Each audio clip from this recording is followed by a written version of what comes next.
हमेशा की तरह इस बार का समर स्लैम भी इंतहाई दिलचस्प होने वाला है। आपको पता है कि रेसलमेनिया के बाद WWE का ये दूसरा सबसे बड़ा इवेंट होता है। कुछ महीना पहले हमने रेसलमेनिया में कितने ज्यादा शॉक्स और सरप्राइजेस देखे थे, क्योंकि वो WWE का सबसे बड़ा इवेंट था। इस तरह समर स्लैम भी कोई मामूली ब्रांड नहीं है। WWE के रूमर्स के मुताबिक इस शो में भी बहुत कुछ देखने को मिल सकता है। इस वीडियो में मैं आपको समर स्लैम की कुछ इंतहाई शानदार शॉकिंग एंडिंग्स के बारे में बताऊंगा जो सबको हैरान कर देंगी।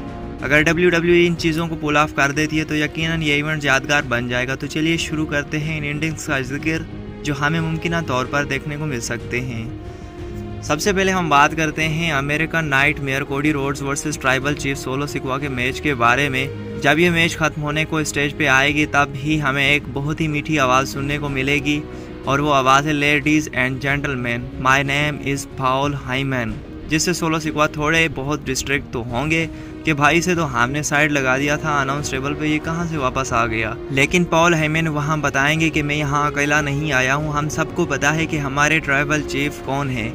जी हाँ, रोमन रेंस, जो कि एक शॉक फैक्टर के तौर पर अपना रिटर्न कर लेंगे और वो डायरेक्टली कन्फ्रंट करेंगे सोलो सिक्वा को। जैसे कि सोलो सिक्वा, टामा टोंगा, टोंगा लोवा, जो भी इनके होश उड़ जाएंगे और जब तक इन सब के होश वापस आएंगे तब तक कोडी रोड्स सोलो सिक्वा पर अपना स्टंट पुल ऑफ कर देंगे और विन कर देंगे इस मैच को। और दूसरी तरफ हमें सोलो रोमन के राइवलरी भी सेट होती हुई दिख जाएगी। फॉर इवेंट जो चीज़ देखने के लिए तो भाई मैं अभी से काफ़ी ज़्यादा एक्साइटेड हूँ। सोलो ने दिमाग का दही कर दिया भाई, खुद को ट्राइबल चीफ बुला बुला के मान ही नहीं सकता इस बंदे को tribal chief head of the table. इसके बाद एक शानदार लम्हा हमें देखने को मिल सकता है डेमियन प्रीस्ट वर्सेस गुंथर के ऑफिशियल मैच में, जो कि वर्ल्ड हैवीवेट चैंपियनशिप हो रहा है। इस मैच की इख्तितामी लम्हात में हमें जजमेंट डे की मुदाखलत देखने को मिल सकती है, जिसमें सिर्फ दो अफराद शामिल होंगे, फिन बेलर और जेडी मैकडोनल्ड। डेमियन और जजमेंट डे के मेंबर्स के दरमियान माजी में बहुत से इख्तलाफात हो चुके हैं। अब तो ये नौबत आ गई है कि डोमिनिक खुलेआम कहने लगे कि वो जजमेंट डे के लिए ज़रूरी नहीं है और उन्हें जजमेंट डे की कोई ज़रूरत नहीं। अहम मौके पर उन्होंने फिन बेलर और जेडी मैकडोनल्ड को भी बहुत बेइज्जत किया है।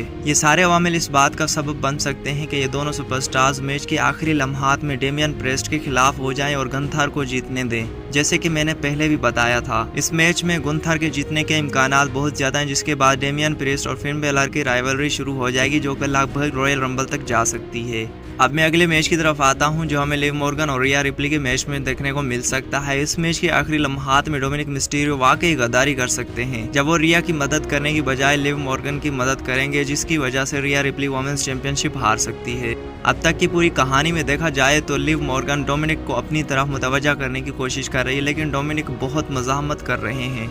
यह सब कुछ स्क्रीन पर भी दिखाया जा रहा है कि डोमिनिक को लिव मॉर्गन के साथ कुछ खास ताल्लुक है। ऐसा हो सकता है कि एक हैरान कुन मोड़ के तौर पर डोमिनिक आखिरकार रिया के खिलाफ हो जाएं। पिछले हफ्ते की राह में भी कुछ ऐसे इशारे मिले थे, इसलिए ऐसा होना मुमकिन है। लिहाजा ये भी हो सकता है कि डोमिनिक आखिरकार लिव मॉर्गन की तरफ से मोड़ ले लें और रिया रिप्ली डिस्ट्रैक्शन की वजह से हार जाए। समर स्लैम में एक हैरान कुन इख्तिताम देखने को मिल सकता है। मुझे यकीन नहीं है कि ये किस सेगमेंट से होगा, लेकिन ऐसा हो सकता है कि हमें व्हाइट सिक्स का नया हदफ समर स्लैम में नजर आए। इस वक्त तो उनकी कहानी किसी न किसी तरह चैट केबल के इर्द गिर्द घूमती हुई नजर आ रही है, लेकिन समझ नहीं आ रहा कि उन्होंने उसे ही क्यों निशाना बनाया।